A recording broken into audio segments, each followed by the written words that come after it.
3 weeks out from the chrysanthemum show. I've housed my pots ready to protect them from the weather and to allow them to open up without getting too much damage from the weather. It all looks rather nervous at this time of the year. Show people are always a bit worried, are they going to be open on time or aren't they? But if we have a look, we can see that the plants are actually starting to open up. The calyx at the top is broken and the petals are starting to form quite well. So everything going well. Hopefully they will be in on time for the show. It's very critical at this time that we keep an eye out for such things as bugs and grubs and those sorts of things, because this year in particular there's been a lot of caterpillars around. So if a caterpillar got into those buds, they would eat one out overnight. So you would end up with half a flower. So at this time of the year we do tend to keep an eye out for them and spray as we need to for those.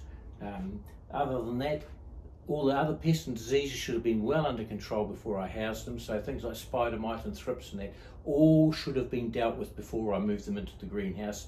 I'm quite happy with them at this stage. I don't see any signs of those nasties being in on the pots. An interesting fact, we talk in a society today where everything has to be recycled. All these plants are grown in clay pots. Now these clay pots are terracotta clay pots. So these pots would be around about 70 years old.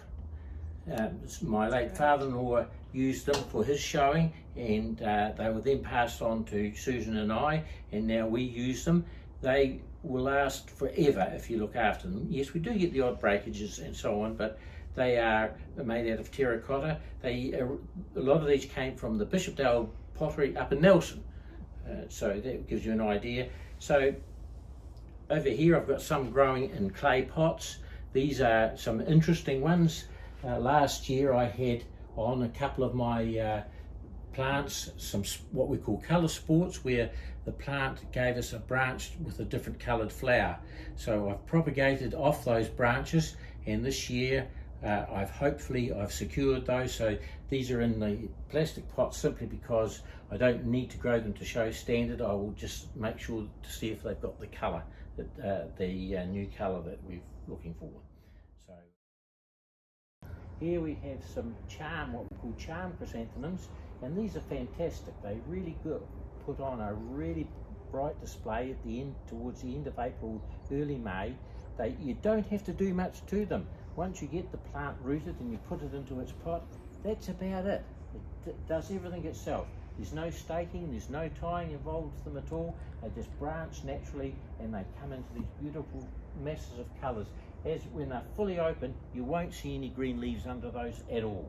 And the thing about them is that we do have a class at the show for those, so you could bring them along and compete with other people and have a bit of fun just competing who can have the best charm, as we call them.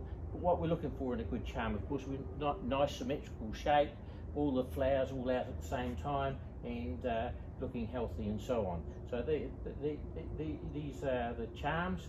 An interesting one here, this is more of a semi-double one. That was a seedling from one of our local members some years ago.